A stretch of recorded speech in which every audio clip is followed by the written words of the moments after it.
We are going to study how the opposition in general and DAP Kenya in particular are shooting themselves in the foot as far as the Malava by-election is concerned. Just before Malulu Injendi died, Seth Panyako was a senior member of the UDA. Political science students will in future debate on merits and demerits of him being in the UDA, and immediately Malulu Injendi dies, he moves out of there. This is surprising because Malulu Injendi's death was sudden. It was not foreseen. 1 minute is healthy. Before you say anything, he's dying, he's dead. What happened was Malulu Injendi went for an official trip. He didn't tell where. So there was a public meeting where Malulu Injendi, when he was given a microphone to speak, he said he apologized that he was not in a position to speak much because he feels fatigued. He feels fatigued, and he said, we went to a certain safari.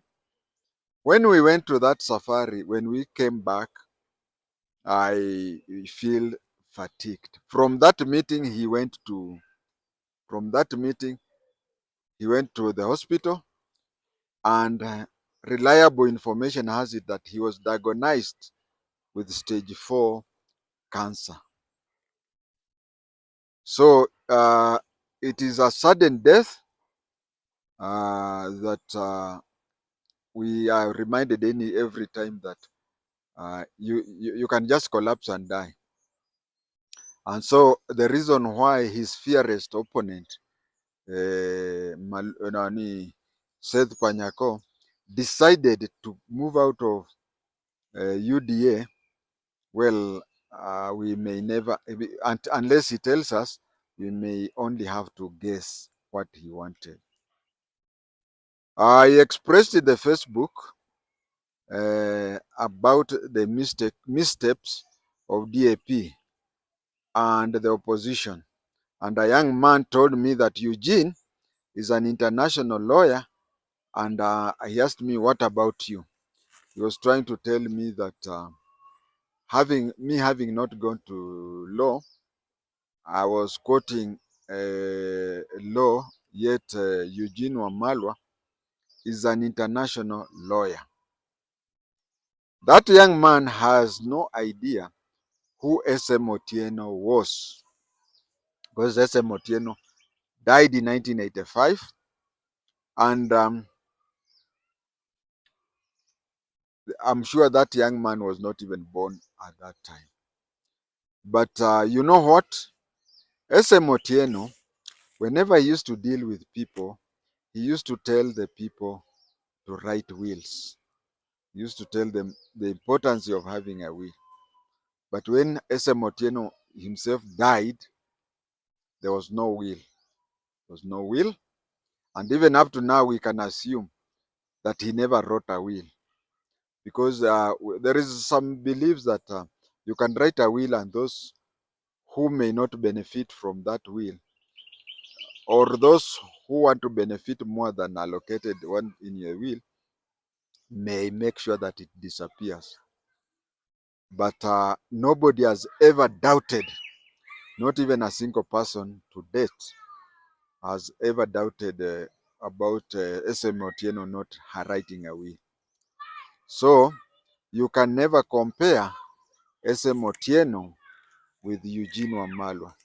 After all, cases that you are advising others, you may be very good, but when it affects you, maybe you don't do that. That is why in medical facilities, when you have a patient who is either your personal friend or your relative, you are not allowed to operate that person, because a patient uh, a doctor does not see a patient as a human being. Sorry for using that word. It's just like doc, bank tellers. Bank tellers don't see the money as money. They see money as document for their work. So at the end of the day, they do the balancing of papers, they do balancing of everything to account for they do the balancing of everything to account for what they did, the transaction they did that day. The day a bank teller will forget and consider money to be money, that would be very bad. The same applies to doctor. When the doctor sees this a patient as the way the bank teller looks at money. But if you look at the patient as a human being or whatever, this is somebody's wife, this is whatever, it affects you. So you'll find that when you are dealing with the client, there is no emotional part of it. But the lawyer, when he's dealing with his own case, there is the emotional and whatever. That is why you find that kwa wengine unajenga, kwako hujengi. First and foremost, not only have the opposition refused to have a single candidate in Malava, much of their useful time is used in attacking each other. For example, DAPK is saying that Malava, being in Western Hemisphere, should be a DAP candidate. DCP, through Malala, is saying that DAP is not even a Luhya party, but it is a Bukusu party. So you find that they're spending most of their time attacking each other. They will not agree. They will not agree until the UDA candidate wins. Now, for example, you spend 90% of your time attacking the government and 10% attacking your colleague. Don't you think that every second count? Every time, all the energy should be directed to UDA and the government. But here you have, even if you are setting around 10% of your time to attack the other party, you are doing it on behalf of the UDA and government candidate. They will not agree until the UDA candidate wins. Then they will rush and say that UDA and IEBC stole elections. I think in this case, UDA is stealing their modular oblongata. The decision to have a direct nomination is unwise. More so if the party leader is a lawyer whom I'm told that is an international lawyer.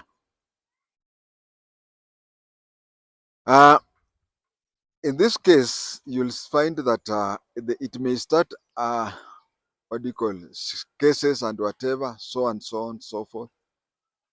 So I don't know why they had that direct nomination. But the decision, and also the decision to send goons to go for hotel to disrupt the press conference was unwise. Of course, it could be anyone else who sent the goons. It could be Caleb Rudi himself who sent the goons. In this case, where you have sent goons or someone else has sent goons, you should disown those goons immediately. Because there is even a possibility that these goons send themselves. Of course, our judicial now is the most independent one since independence. But don't you think that a single act of goons is enough to grant consent on the nomination? Beyond domination, don't you think that the other candidates of the other parties, most importantly the electors, don't you think that they will take notice? Because you have decided Uh, in other parties, especially those parties with more than one candidate, the decision on who is to contest the candidature is left to registered members of that political party in that constituency.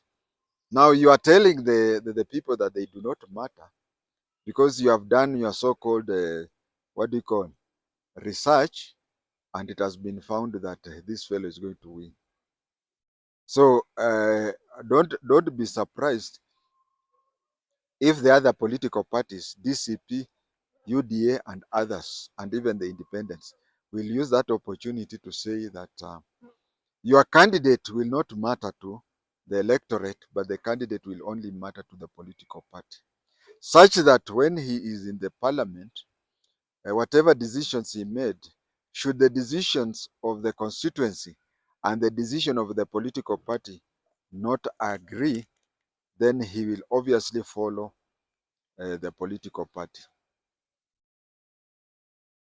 When electors brand a certain candidate as violent, and the and the vote, and then they vote the other way, then you will hear. You see, a person like Seth Panyako, he is known, him with his departed uncle, uh, Moses Malulu Injendi.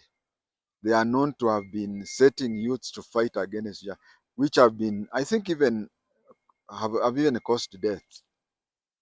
Now, this is an occasion when people should have said, okay, Malulu Injendi died with his violence and whatever. That is a closed chapter. We move on. But then here he comes. Youths are in enter into a hotel, a five-star hotel. It is even possible that Gulf Hotel can even sue Panyako. Now, don't you think that it is to the disadvantage of Panyako if such a thing can happen? And in such cases, uh, cases will start. You may find this candidate, Caleb Rudi, may go to court to sue Panyako. And even if it is not that, that is also a ground. That is also a ground that should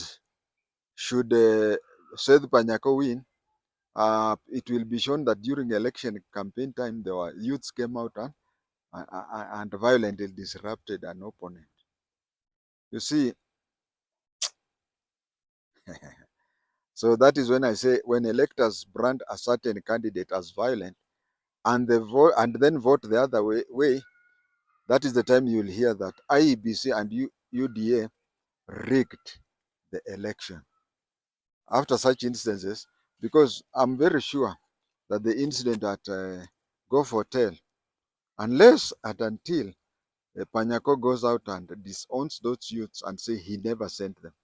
But if he keeps quiet, and who knows, maybe the video that has been taken, police we may follow those kids and take them to court. Mm. With the DAP and DCP spending quality time attacking each other and only to unite after election by claiming about rigging. Don't you see how some of this so-called rigging come in?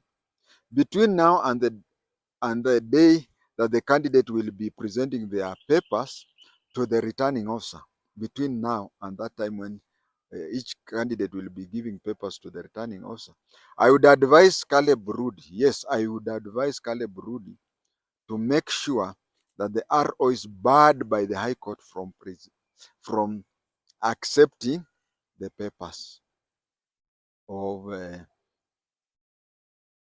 the nomination paper. The best time is for the High Court to bar the returning officer from receiving his papers until after the nomination day. Of course, if Caleb Rudi takes such a case to the High Court, whichever side that will lose will appeal to the Court of Appeal. Now, look at it from today, Friday. If on Monday Caleb goes to court and the case goes through the High Court, and then it goes through the Court of Appeal.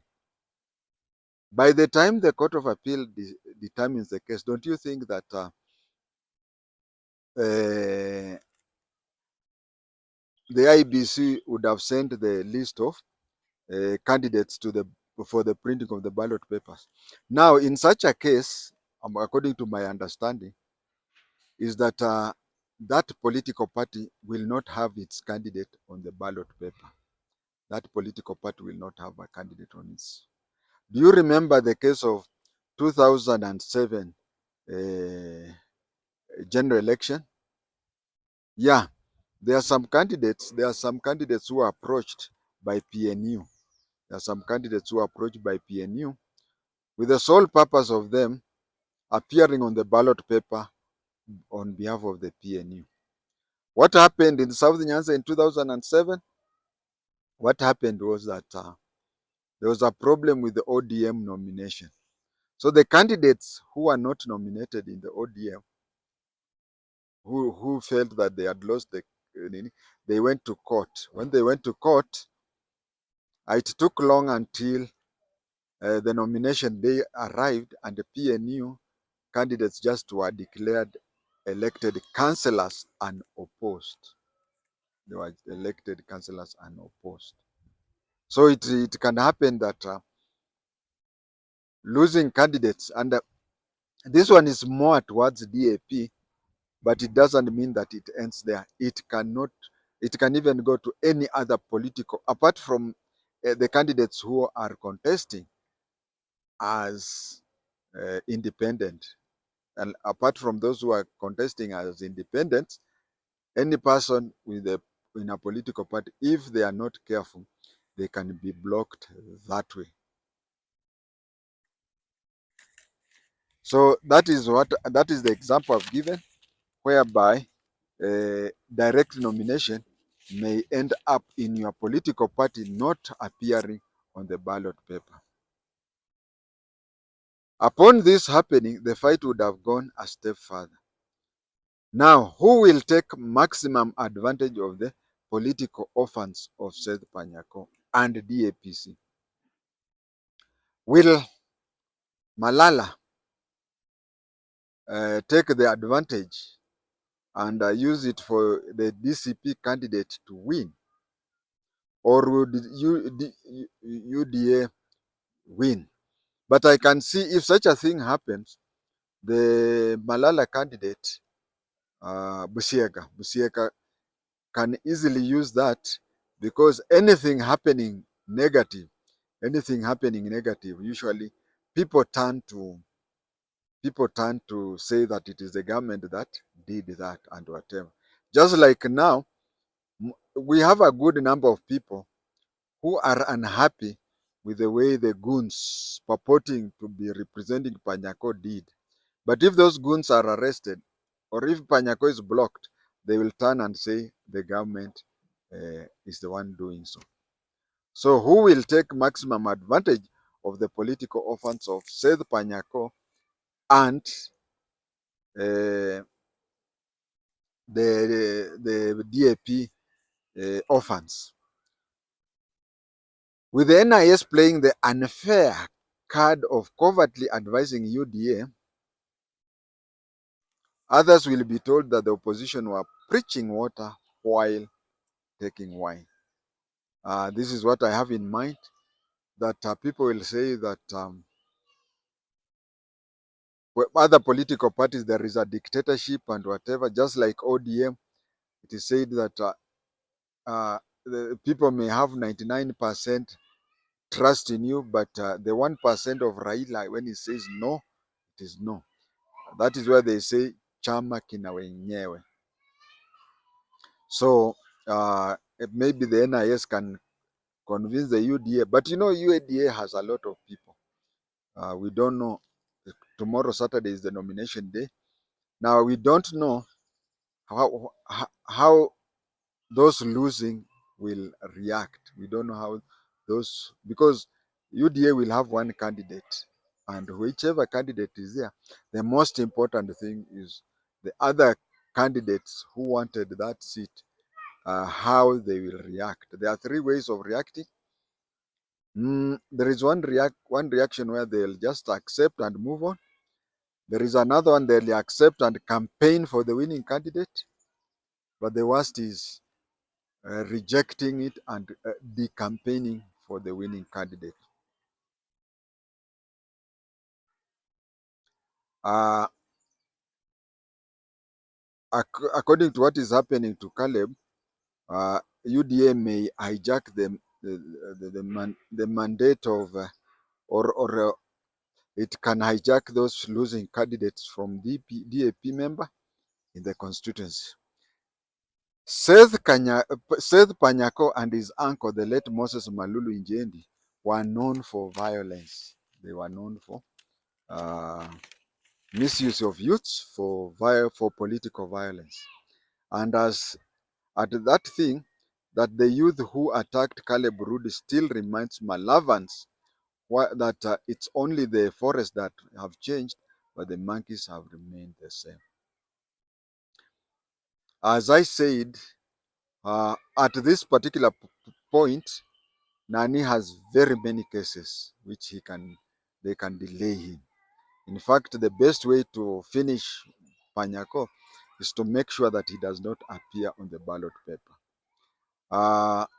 Even if he wins the election, it is quite possible for anybody to quote violence, citing the Gulf Hotel incident. It is quite easy for him to declare Gulf Hotel incident as the cause of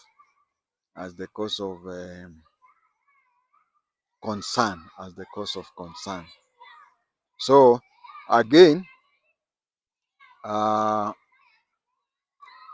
he also is reminding people that the life they want to move away, because him, and as I've said, him and the late Malulu Injendi were very good in inciting youths, some of whom even lost their lives because of that way. So that is my view about it. And there are those ways. There is the blocking of him not presenting his paper, and even if he wins, there is even taking the case to court because already violence has been shown. By the way, when I'm about to finish today's discussion, how did the name Malava get its name? Malava. How did the forest get its name? Well, not very many people know. We have another Malava in Busia. The pronunciation is the same, and even if Luhyas had their writings like the Indians or the Ethiopians, the Malava in Busia and Malava in Kakamega, the spelling would have been the same because the pronunciation is the same. But I don't know how the Malaba on the border got its name, but I know about Malava, how it got its name. There is somebody who went hunting. There is somebody who went hunting to look for a game and a wild animal to kill. But when he went there, he came back disappointed. He said, Omuchuru kwa lava. Omuchuru kwa lava. So from there, they started saying, Oholava in Luhya is clean, but that was not what it was used. Oholava also means bear without anything. So he said it Yalava in recognition that it had no animal. So it was nicknamed Malava. Kama somebody who talks a lot is called Mazungumzo. So Malava, that one came, meaning that it got its name from the forest that was bare. Yeah, the forest was bare with little or no game animal to get. And the ladies, that is my view on what I had today. But most importantly, the people now know where the name Malava came from. Thank you. Let's meet in another video.